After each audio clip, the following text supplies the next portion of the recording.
Allez, c'est parti à Botaï, nous sommes Daf Kouf Lamed Vav.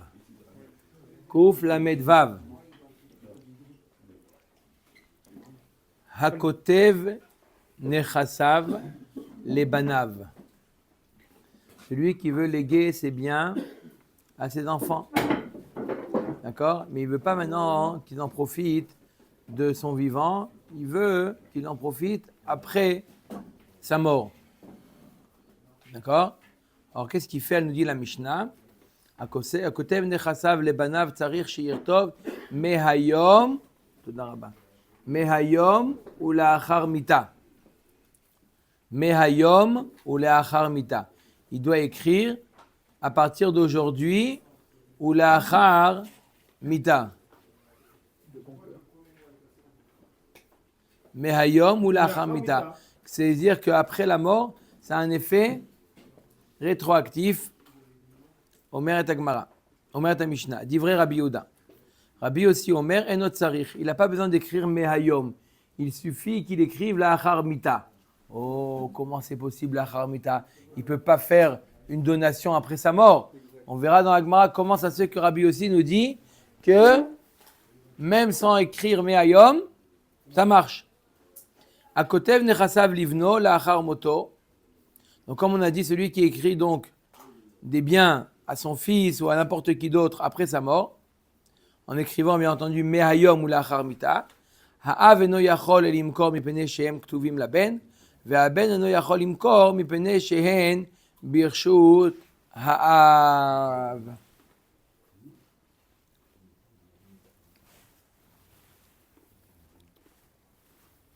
Alors, elle nous dit la Mishnah, ni le fils, ni le père peuvent vendre le bien. Le père, il ne peut pas vendre le bien. Pourquoi? Parce qu'ils sont destinés au fils. Et le fils ne peut pas vendre parce que pour le moment, il est dans le reshoot du père. Jusqu'à la mort, il est dans le reshoot du père.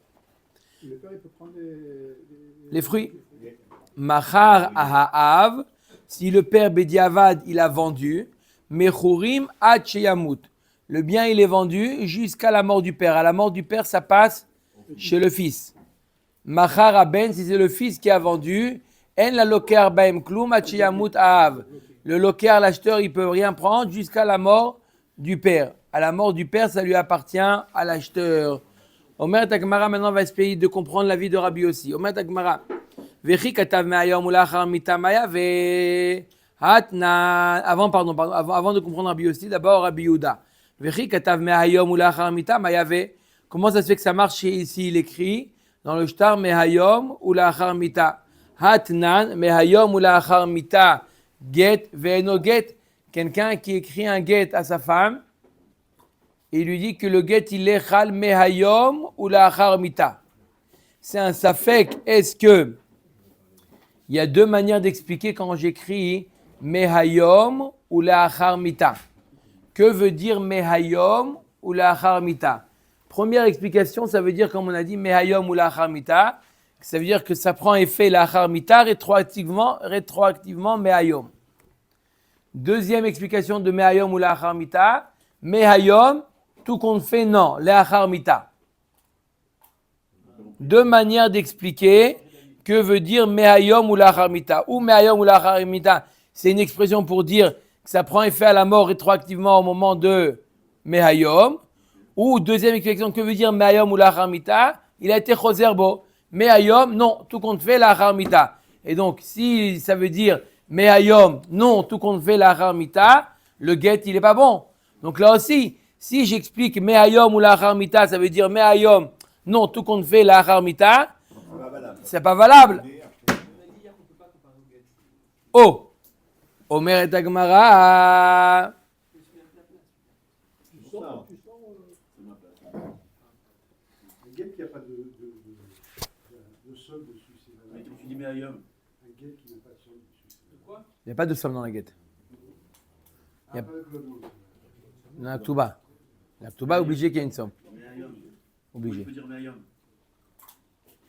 Il a dit Mehayom, tout compte fait, non, je change d'avis, Lachar Mita. Oui, il faut faire une Yerusha de Mehayom. Matana.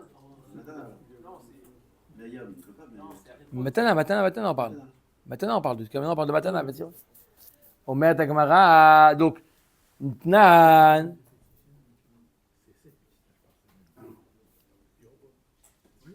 C'est bon? C'est très bien. Mais ailleurs, mais à Hamita, on était là. Atnan. מהיום ולאחר מיתה גט ואינו גט. ואם מת, חולצת ולא מתייבמת. Automatiquement, si jamais il meurt, comme le get il est safek, elle doit faire khalitza et pas yiboum, comme on l'a vu plusieurs fois. Donc, la Gemara demande quelle différence entre le cas de la Mishnah et le get. Hatam misap kalan itna ave ichazara ave. Là-bas, dans le cas du get, on est mistapek, on a un doute, est-ce que c'est une condition? C'est-à-dire, me'ayom ou la'achar mita. Ça veut dire que le get, il prend effet aujourd'hui s'il meurt. Ou c'est une chazara, ou me'ayom ou la'achar mita. Non, tout compte fait, c'est la'achar mita. Avalacha achika amarle. Là, je peux très bien expliquer que veut dire me'ayom ou la'achar mita. C'est comment ça marche me'ayom ou la'achar mita ici. Goufa kane me'ayom. Pera la'achar mita. C'est pas contradictoire me'ayom ou la'achar mita. Le gouf, il est Me'ayom, il t'appartient aujourd'hui, il appartient à son fils le gouf, et les pérotes, son fils les touchera que la ramita. Quand est-ce que dans le guet on a un problème? Le guet c'est une seule chose qu'il veut faire acquérir à sa femme, le guet. Donc que veut dire me'ayom ou la ramita? Ce sont deux expressions contradictoires, me'ayom ou la ramita. Ou c'est ou une condition ou une chazara. Mais là je peux très bien expliquer que me'ayom il s'agit du gouf, la ramita il s'agit des pérotes.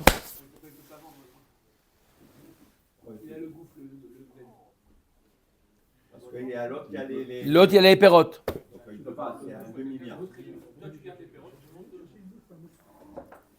Non, on a dit pourquoi?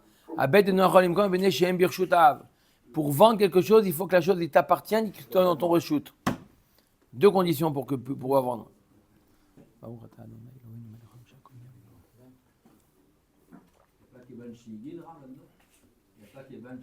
Non, c'est pas un témoignage ici.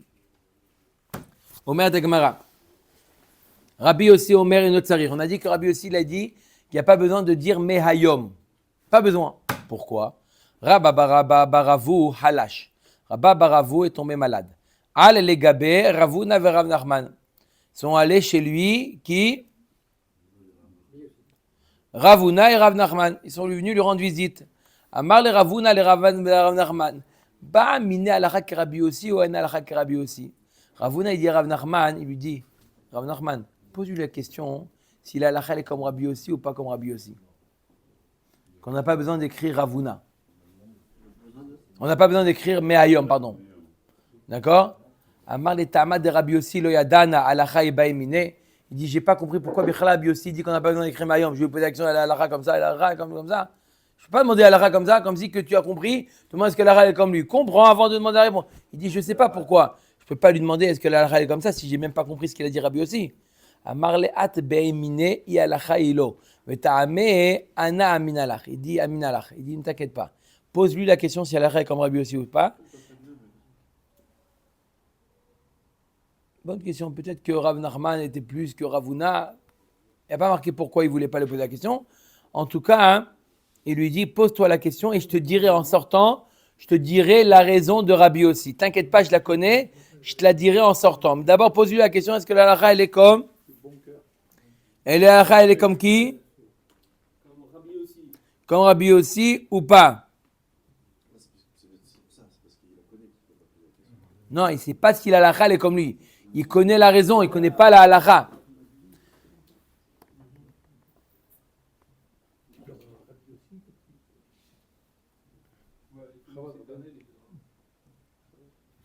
Jaloux. Jaloux.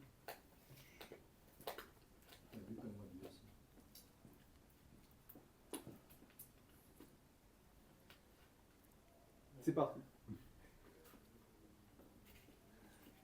Je pensais que les cacahuètes, ça allait aider à calmer. Ça, c'est très très bon d'ailleurs. Non, c'est bon pour le silence aussi. Ah c'est ouais, une sgoula pour. On va pas parler quand on mange. Ouais.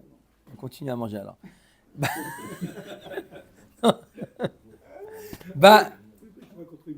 Allez. Ba'amine, amarle, achi, ba'amine. Donc il lui a posé la question. Donc on a dit c'était quoi?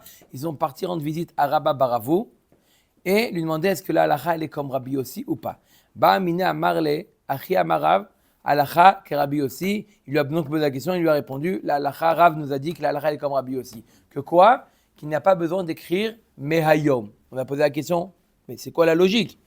Batar de nafkou, amarle ainu ta'ame de Rabbi Yossi. Après qu'ils sont sortis, il lui a dit je t'ai promis de quoi? De donner l'explication. Pourquoi Rabbi Yossi, il n'y a pas besoin d'écrire Mayom? Tu écris que la Acharmita. La Acharmita, ça ne devrait pas marcher. De Amar Zmano Shel Shtar Mochiach Alav. Le fait qu'il y ait la date sur le Shtar, ça remplace le Mehayom. Ça veut dire que c'est implicite que ça veut dire Mehayom, puisqu'il y a la date. Donc quand il dit la Acharmita, c'est vadaï qu'il est mitkaven Mehayom. Parce qu'il a écrit la date. La date, ça remplace le Mehayom. Voilà la raison de Rabbi aussi. Donc le shtar obligatoirement doit avoir une date. Tout à fait. Pas comme un chèque.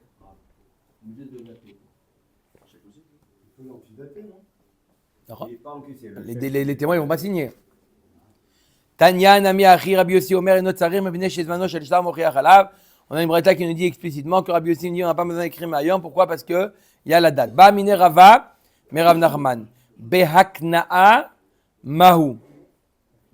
Lorsque dans le shtar, il y a un témoignage qu'il y a eu kinyan. Il y a eu un kinyan qui a été fait. Est-ce que on a besoin d'écrire Mehayom ou non? Amar le Behakna'a et Notzarir. Quand ils ont fait un kinyan, il n'y a pas besoin d'écrire Mehayom. Le kinyan, il fait. C'est office de Mehayom. Rav Papi Amar, Ika Aknayata de Tsarir, Ika Aknayata de l'Otsarir. Rav Papi nous dit, ça dépend. Il y a des fois des kinyanim où il y a besoin d'écrire Mehayom, et il y a besoin, il y a des kinyanim où il n'y a pas besoin.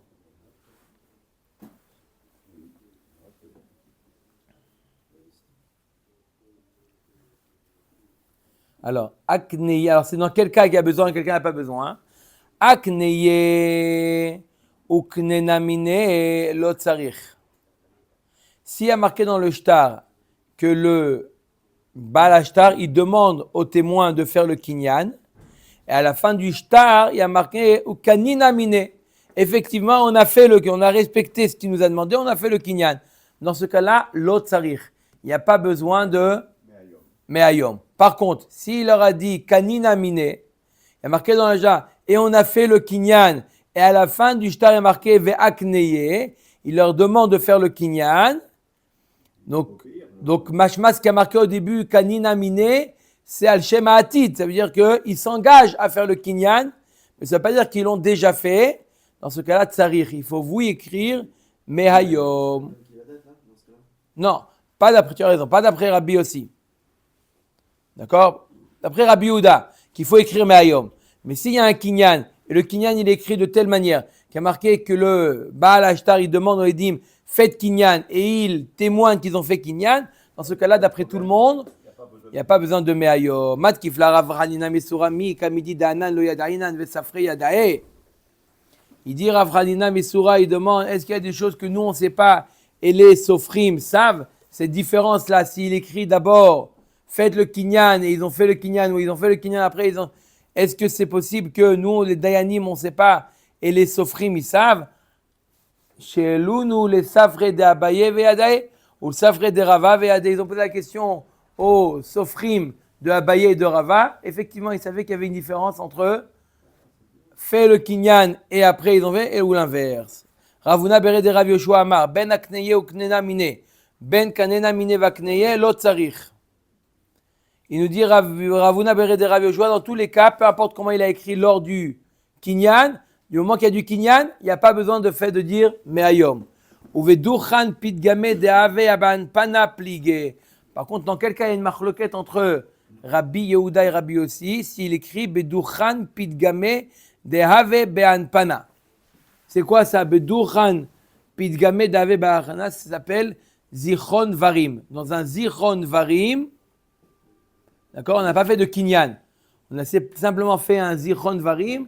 Dans ce cas-là, il y a besoin d'écrire me'ayom. C'est ça la marloquette entre zichron varim, il n'y a pas de kinyan. C'est-à-dire, je m'engage à donner ça et ça et ça à un tel. Mais on n'a pas fait encore de kinyan. Dans ce cas-là, Rabbi Yehuda il dit qu'il y a besoin d'écrire Me'ayom et Rabbi aussi nous dit qu'il n'y a pas besoin. Les témoins. Ça y est, le kinyan, c'est acquis. Ils se rappelleront pas la date, c'est parce que justement la date, ça donne un début. Mais ils ont écrit dans le shtar qu'ils ont fait le kinyan. Ils ont pas mis de date. Si, on a mis la date. La marloquette, c'est ce qu'on doit mettre Me'ayom, mis à part la date. Il y a la date. Il y a la date. Rabbi Yehuda nous dit ça ne suffit pas, il faut écrire Me'ayom. Rabbi Yossi nous dit c'est implicite. Quand il y a la date, c'est implicite. C'est obligatoire Me'ayom. Il a dit cet enseignement qu'on vient de voir devant Rav Zvid de Nerdea. Vous l'enseignez comme ça, nous l'enseigne avec d'autres Amoraïm. Amar Rava, Amar Rav Nachman, Bakna enot tzarich, ben akneye ou knena mine ou ben knena mine ve'akneye, lo tzarich. Beduchan pitgame davu be'anpana pligé. Si on écrit un kinyan, peu importe si on écrit, ils m'ont demandé de faire le kinyan, on a fait le kinyan. Ou on a fait le kinyan, ils nous ont demandé de faire le kinyan, dans tous les cas, il n'y a pas besoin d'écrire Me'ayom. Si simplement ils ont écrit un zichron varim, ils n'ont pas fait de kinyan, dans ce cas-là, Machloket Rabbi Yehuda il dit qu'il faut écrire Me'ayom, et d'après Rabbi aussi, il n'y a pas besoin d'écrire Me'ayom. Sans kinyan. Je m'engage à donner ou à vendre à telle chose à un tel.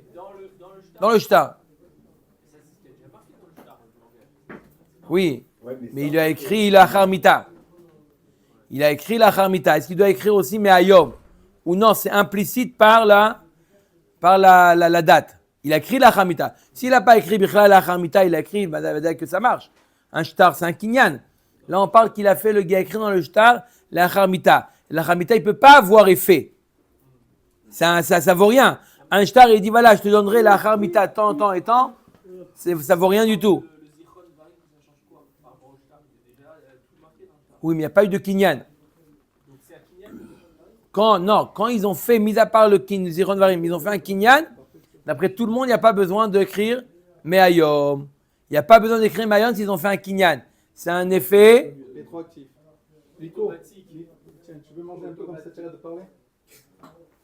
Non, mais lui, Miko, il te demande c'est quoi la différence entre le kinyan et le zichron varim. Kinyan, il y a le zichron varim, on écrit voilà, et on écrit Vekanina mine. On a fait un kinyan. Tu écris clairement qu'on a fait le kinyan. Non, sans le faire. Non, pourquoi tu le fais pas? Tu le fais. Kinyan soudar, avec un mouchoir. Ouais. Oui, mais encore une fois, lui, il veut pas le faire acquérir maintenant. Les acharmita, on parle. Si c'est un kinyan maintenant, il n'y a pas de problème. Il le fait là. Omer et Agmara. Akotev nechasav livno la acharmoto. On avait dit que quoi? Que ni le père, ni le fils ne pouvaient vendre. Le père, il ne peut pas vendre parce qu'il a donné au fils. Le fils, il ne peut pas vendre parce que c'est encore au père. Itmar, machar aben bechaye ha'av ou met aben bechaye ha'av. On a dit dans la Mishnah que si par contre bediavad, l'un ou l'autre il avait vendu, ça marche. Alors dans le cas, quoi? Dans les deux sens. Dans les deux sens. Ça veut dire, je répète, bediavad. Ils n'ont pas le droit, ni l'un, j'explique. Ni l'un, ni l'autre peuvent vendre. Bediavad, le père, il a vendu. D'accord? Si c'est le père qui a vendu, l'acheteur, il a le droit à l'usufruit jusqu'à la mort du père. À la mort du père, ça va de l'acheteur, ça va au fils. Maintenant, Pourquoi que l'usufruit? Pourquoi ça va pas dans sa main, l'acheteur? il a gardé, le père, il a gardé pour lui l'usufruit et il a donné au fils le gouffre. Gouffre me'ayom ou la acharmita, le gouffre me'ayom, les perot la acharmita. Il a vendu maintenant. Gouffre me'ayom, il a donné au fils le gouffre me'ayom ou perot la acharmita. C'est clair? Donc qu'est-ce qu'il a gardé pour lui? Il a gardé les perot jusqu'à sa mort. D'accord? Donc, quand il a vendu ce qui lui appartient. Qu'est-ce qui lui appartient? Les perrottes jusqu'à sa mort. D'accord? Donc, dès que le père il meurt, ça va à qui? Ça va au fils, puisque maintenant, ça va au fils. Le fils, il prend le gouffre et les pérotes.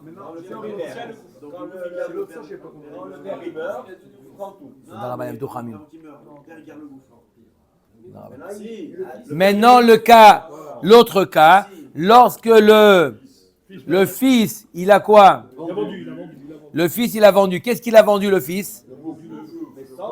Il a les fruits, il ne peut pas le vendre. Il a vendu le gouffre. Le fruit appartient au père.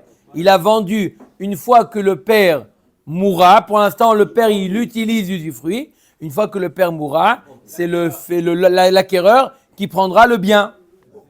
Parce que il lui a vendu ce qu'il a le droit. Dans l'héritage, il lui a dit ça après ma mort. C'est à toi. Et lui, il a vendu ce droit. Donc maintenant, c'est plus lui qui le prendra après sa mort, c'est l'acheteur. C'est clair? Le gouffre, on est bien d'accord dans l'autre cas. Le gouffre, il reste chez le père jusqu'à sa mort. Le gouffre. Le père, il a vendu. Il a vendu que les pérotes, on a dit. Le père, il n'a à lui que les pérotes. Voilà. Le gouffre, il appartient à son fils. Après sa mort. Non! Quoi, non? Gouffre mehayom. Là, il est pas mort. Gouffre mehayom. Il est pas mort. Il est pas mort, il a vendu. Il n'a plus rien le père, puisqu'il avait deux. Il est pas mort. Un cas où il est pas mort. Il a vendu Attends, c'est le cas, 2 minutes, c'est le cas. Dis-moi si c'est le cas maintenant. Itmar. Machar haben bechaye ha'av ou met haben bechaye ha'av. Il a tout perdu là. Attendez. On va dire, il y a le père et le fils. Il va trop vite. Réhouven et Shimon. Le père, il s'appelle Réhouven. Le fils, il s'appelle Shimon. Oh. Maintenant, le fils Shimon, il a vendu. À qui il a vendu? À Lévi. D'accord? Shimon, il a vendu à Lévi. On a dit quoi? On a dit que quoi? Que Quand il va mourir, quand Réhouven va mourir, alors ça ira à Lévi. Voilà. Mais là, qu'est-ce qui s'est passé? Oumet haben bechaye ha'av. Et le fils, il est mort. Du vivant de son père. Du vivant de son père. Donc, le fils, il a jamais j'ai la propriété totale. acquis. Puisque, c'était ça ta question ou pas? Non? T'es sûr? Tu as dit toi-même, le père il vend, il peut vendre que les pérotes. Parce que le gouffre, il est Au fils. au fils. Oui. Donc, jusqu'à sa mort, le gouffre, il reste chez son père. Il reste chez le père, pas chez la tierce personne qui a acheté. Barour, la tierce personne, il prend que les fruits. D'accord? Le gouffre, il est au fils. Le père, il n'est pas mort. Il a dit d'aujourd'hui à sa mort. D'accord, mais le gouffre, c'est quoi? Le gouffre, il est en suspens. Maintenant, il a vendu. On a dit, il n'a pas le droit de vendre, il a vendu. Il a vendu quoi? Les pérotes. Ok, donc le gouffre, il reste quand même chez le père, là. Jusqu'à sa mort. C'est pourquoi il reste chez lui. Il est chez lui. Il bouge pas. C'est à lui. C'est à lui. C'est au fils. Ils n'ont pas de course à faire. Ah, c'est au fils. Peu importe qui. Ça reste sur place. Non, mais la propriété, c'est lui qui a la propriété. La propriété, tant qu'il est vivant, il est à lui ou pas? C'est ça la question. C'est au fils. Au fils, ouais. Omer d'Agmara. Itmar. Machar haben, le cas de l'Agmara. Machar haben. Le fils, il a vendu. Bechayav. Il a vendu quelque chose qu'il est censé recevoir. Quelque chose qu'il est censé recevoir. Mais il est mort avant le père. Donc il ne l'a jamais touché. Ou met haben bechayav. Le gouffre. Amar Rabbi Yochanan, lokana lokeach. Rabbi Yochanan nous dit, le lokeach, il n'a pas touché. Resh Lakish Amar, kana lokeach. Le Resh Lakish nous dit, kana lokeach. Attendez, tout le Hamoud, il va parler de ça maintenant. On va... D'accord? Attends. Jusqu'à la fin du Hamoud, c'est l'Agma va essayer de comprendre pourquoi c'est de marloquet. Donc je répète, d'après Rabbi Yochanan, lokana lokeach. D'après Resh Lakish, kana lokeach, elle a la comme Resh Lakish. Que kana lokeach, il devient propriétaire. Comment c'est possible? Rabbi Yochanan amar lo kana lokeach, kinyan perot ke kinyan haguf dami. Rabbi Yochanan nous dit, kinyan perot, quand tu es propriétaire de l'usufruit, tu es considéré comme propriétaire du terrain. Et donc, qui est-ce qui est propriétaire de l'usufruit? Le père. Donc, le père, il est aussi propriétaire du terrain. Donc tant qu'il n'est, c'est peut-être ça que tu as voulu dire tout à l'heure.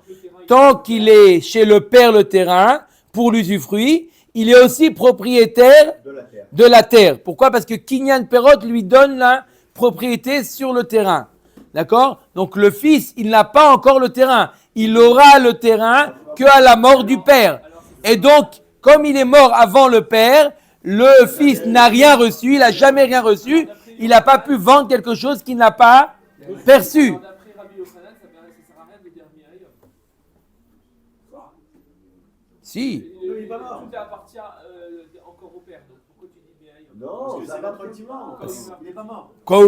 Quand il meurt dans 1 an, 10 ans, peu importe, et ben pour qu'il puisse le donner au fils. S'il n'a pas dit Me'ayom, la Charmita, même après, il ne pourra pas le donner. Mais après sa mort, il ne pourra pas le donner à son fils. Ok.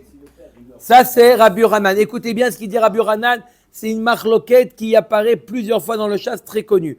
Rabbi Yochanan a marlokana lokar. Pourquoi? Parce que Kinyan Perot lo ke Kinyan Agouf d'ami. Donc, qui est-ce qui est propriétaire des fruits? Le père. Et ça le rend aussi propriétaire du terrain. Donc, le fils, il n'a encore rien. Donc, il a vendu à l'acheteur, il a vendu du vent. D'Aaron. Donc, il n'y a pas de vente. Après, il s'arrange pour rembourser mais le terrain, rien du tout. Qu'est-ce qu'il fait Resh Lakish? Veresh Lakish Amar, Kana Lokeach. Pourquoi? Kinyan Perot lave ke Kinyan Agouf d'ami. Le père n'est que propriétaire de l'usufruit et c'est le fils qui est propriétaire du terrain. Et donc, il a vendu le terrain.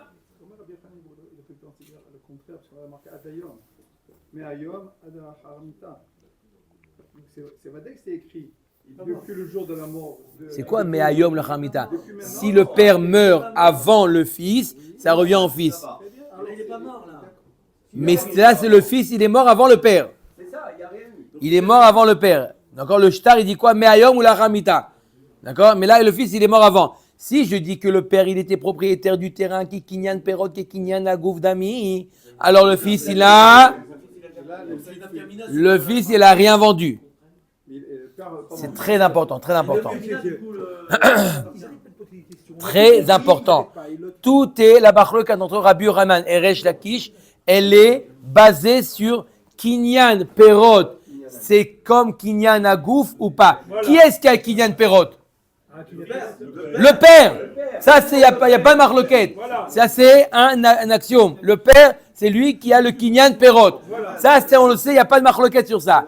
Mais est-ce que ça lui donne un Kinyan sur le gouffre ou non? Rabbi Yochanan nous dit oui, le fait que tu as l'usufruit, c'est quoi l'usufruit? C'est le terrain.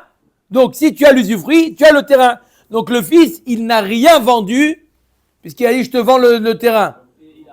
Donc il s'est fait avoir le Lévi. D'accord? Donc la vente, elle est caduque.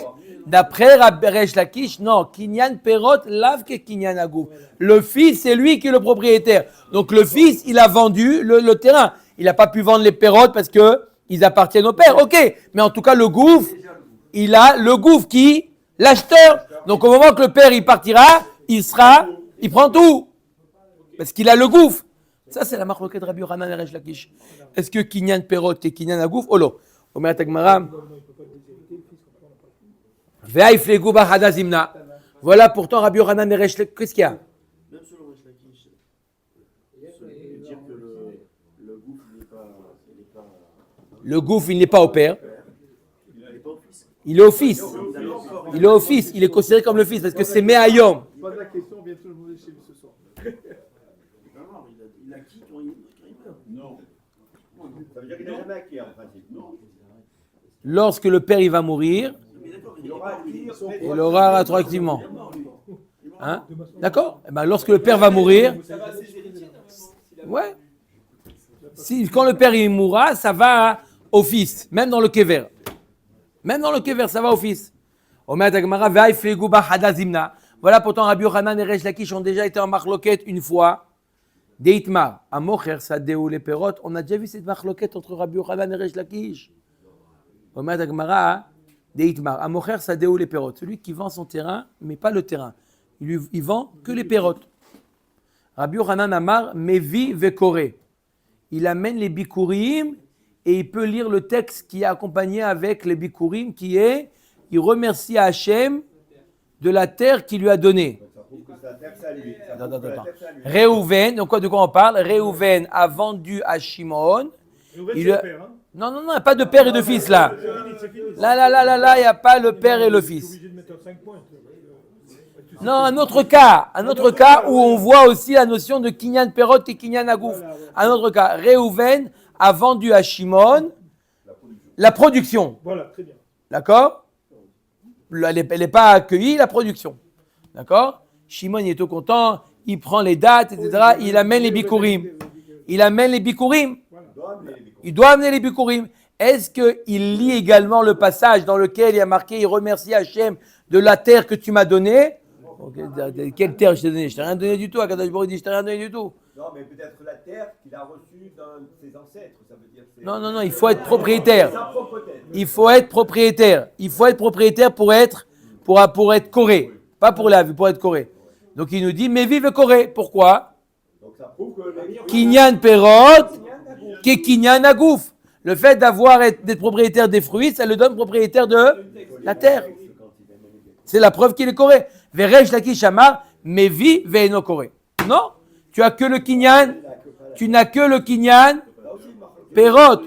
Il se contredit là, Resh Lakish. Non, Resh Lakish, Je pose une question là. C'est la seule question. c'est la seule de la semaine, laissez-le. Attends, j'avais tout compris jusqu'à présent.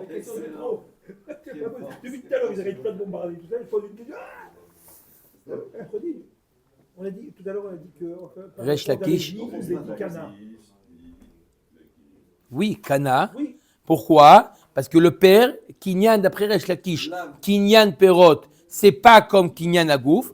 Donc le père, dans le cas du père et du fils, le père n'est pas propriétaire du gouffre, donc le fils, il a bien vendu. C'est pour ça que l'acheteur, il a acheté. Là, il y a une autre conséquence. L'acheteur, s'il est propriétaire des pérotes, et donc il n'est pas propriétaire du gouffre, donc il ne peut pas lire. D'accord? C'est la même. Rabbi Yochanan Amar Mevi veut correct à savoir Kinyan Perot ke Kinyan Agouf Dami. Veresh Lakish Amar Kim Mevi veut correct Kinyan Perot lav ke Kinyan Agouf Dami. Amar Lecha Rabbi Yochanan. Donc la question qu'on a posée, pourquoi dans deux contextes dire la même chose? Je répète, on a deux contextes différents et c'est la même marloquette. C'est première marloquette, c'est Rabbi Yochanan et Resh Lakish, ils sont en marloquette sur le fils qui vend un terrain qu'il est pas propriétaire Me'ayom ou la Harmita.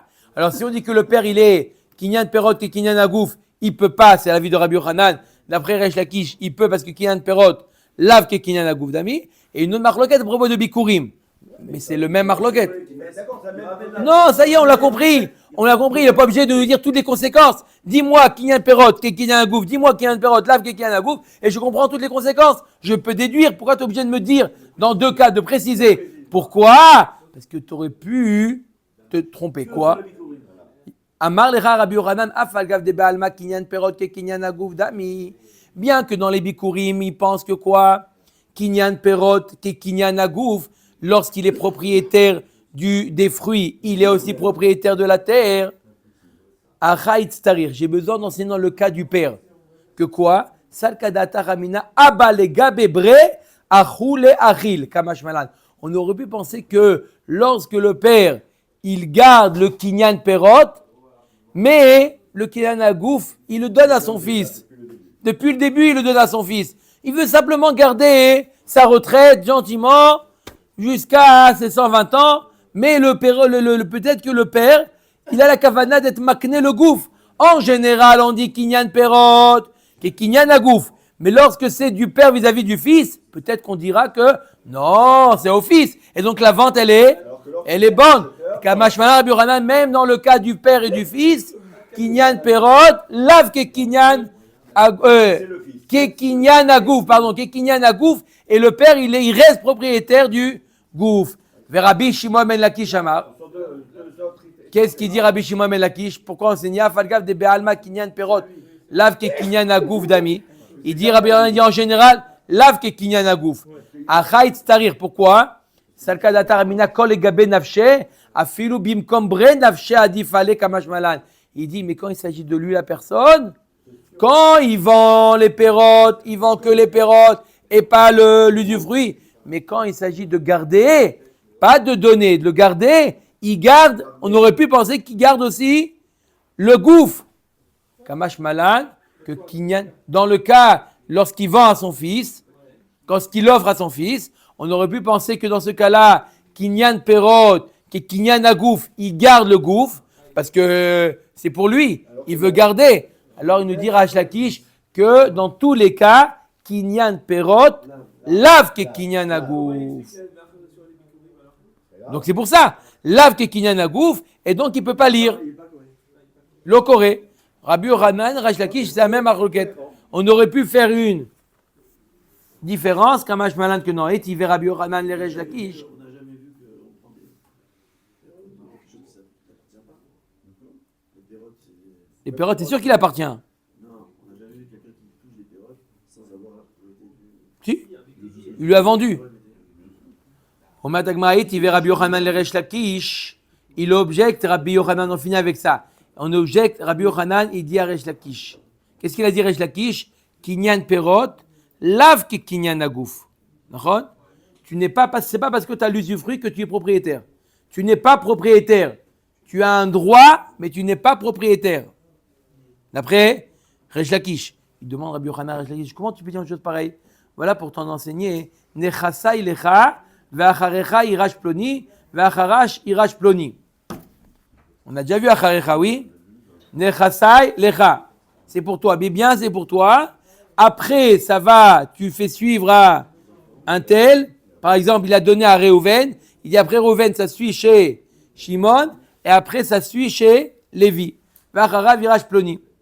Med Rishon. Dès que le premier Réhouven il meurt, à qui ça va? À Shimon. Kana Sheni. Med Sheni. Kana Shlishi. C'est très clair. Maintenant, Med Sheni Bechaye Rishon. On l'avait déjà vu. On l'a déjà vu. Met Sheni Bechaye Rishon. Met Sheni Bechaye Rishon. Shimon, il meurt avant Réhouven. Donc Réhouven, il meurt, il n'y a plus Shimon. Non! Ça va aux héritiers de Réhouven. La chaîne, elle a été coupée. La chaîne, elle a été coupée.